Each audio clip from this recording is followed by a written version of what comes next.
Good morning, friends. Today I come to you to share another portion of my book, In the Midst of the Battle, starting on page 13, chapter 2, March. Fear ye not, neither be afraid. Have not I told thee from that time, and have declared it? Ye are even my witnesses. Is there a God besides me? Yea, there is no God. I know not any. Isaiah 44:8. Monday, March 1st, 2010. We leave early to head to Nuevo Progreso. Before leaving Reynosa, we accidentally go through a yellow traffic light, and a cop pulls us over. He says when we finished going through, it was red, and we must follow him to the police station to pay the fine. At the police station, he says we must pay $180 or they will keep our car. We tell him we do not have that kind of money and that we are missionaries and we depend on churches for our money. He keeps insisting, and we ask to speak with his boss. He then takes us inside and says he will keep my husband's driver's license after we give him some money, and we must return with the rest. He asks how much we can give, and we just stand there. My husband then begins to complain about how come our fine is so much more than the Mexicans. Just because we are Americans, you think we are rich? I think the guy is feeling really bad by then, but his boss is standing over there wanting some money. Finally, his boss says, see if you can get $20 from them. He asks for $20, and we ask if we'll have to return and pay the rest. He says no, if we can give him the $20. Luckily, my husband had $20 rolled in quarters, and we gave him that, and he returned my husband's license.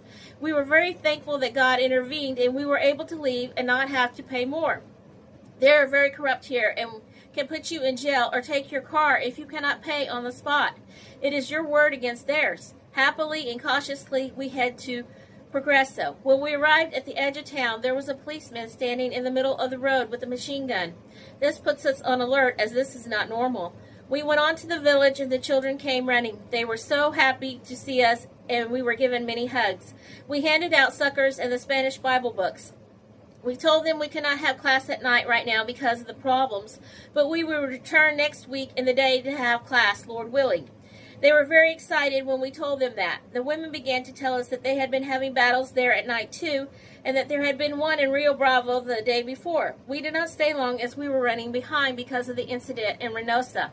We stopped uptown where our Bible study family sells things, and we told them that we cannot travel at night because of the danger, and they agreed, but that they would like to come during the day and bring some food and have a small Bible study with them right there on the street, as they cannot afford to take off from work during the day. As we were leaving, we see Candy, Guadalupe's mom. She has just had her new baby, a girl, Alejandra, and she was born January 25th, the day after my husband's birthday. They are happy we have returned. The baby is precious and chubby-cheeked. We cross safely over to the American side. We begin our normal Monday business, off to the post office to eat, the library, Walmart, gas for the car, calls to the family and friends. Finally, we head for the money-changing house to change dollars to pesos. We head back to Reynosa and sailed through without a problem this time. Thank God. We are ready to eat and relax for a while. Yesenia, our neighbor, comes over after we have been home a few hours to get our phone number. Her dad is gone, and she is home alone with just her little boy and is nervous.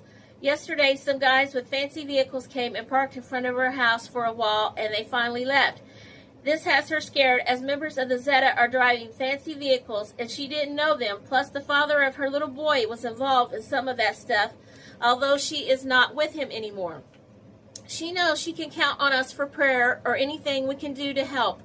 God is in control and ever by our side.